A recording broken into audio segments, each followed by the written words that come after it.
You ask Tiger to solve. This deals with linear equations with one unknown. The final result is x equals -12. Let's solve it step by step.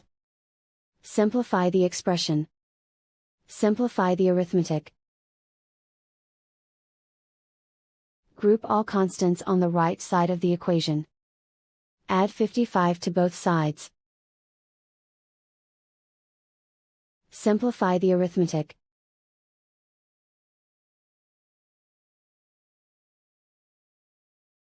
Isolate the x. Divide both sides by -16. Cancel out the negatives. Simplify the fraction. Move the negative sign from the denominator to the numerator. Find the greatest common factor of the numerator and denominator. Factor out and cancel the greatest common factor. And so the final result is x equals -12.